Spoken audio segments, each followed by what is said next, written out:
एक बच्चा कह रहा है कि सर मैं 800 किलोमीटर दूर से धरने के लिए आया था और पेशेंस शांति से पीसफुल धरना करने वाले थे और वहाँ पे हमारे हाथ पैर तोड़ दिए गए। साथ ही साथ मैं उस बस में भी बैठा था जिस बस में रंजन सर थे और विक्रमजीत सर थे। वहाँ पे मेरे पर FIR हो गई है। तो अब मैं या तो FIR से लड़ूं या फिर तैयारी करूं या फिर अपने माँ बाप का सपना जो सरकारी नौकरी का था उससे लड़ूं। बेटा, जिस देश में गुरुओं को रोड पे घसीटा जाए उस देश में नौकरी पाने का सपना बेटा छोड़ दो।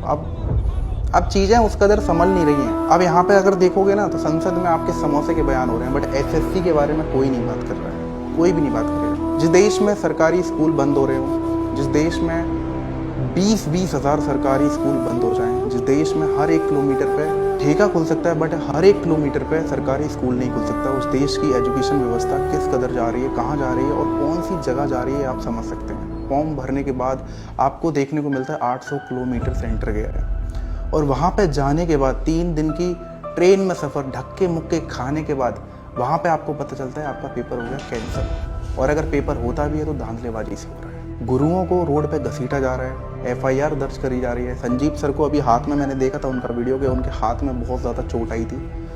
सिर्फ और सिर्फ किसके कारण? पुलिस वालों ने मारा है। क्या था उनका गुनाह? सिर्फ बच्चों के लिए आवाज़ उठाने गए थे कि मुझे एजुकेशन सिस्टम में रिफॉर्म चाहिए। तो चीज़ें समझ सकते हो बेटा कि इस कदर अब चीज़ें नहीं हो रही हैं जिस कदर होनी चाहिए थी, खासकर एजुकेशन सिस्टम को लेकर, जिस पर कोई चर्चा करना नहीं चाहता। कोई न्यूज़ वाला आपको नहीं दिखा होगा, बड़ा न्यूज़ वाला वहाँ पे। कहाँ गए ABP न्यूज़ वाले, कहाँ गए आज तक न्यूज़ वाले? कोई नहीं दिखेगा बेटा। जिस देश में एजुकेशन सिस्टम को मांग को लेकर, बच्चों की मांग को लेकर आवाज़ उठाई जाए और उस आवाज़ को लाठी तले दबा दी जाए, पैरों तले रौंद दिया जाए, उस देश में बेड़ा गर्क होना तय है।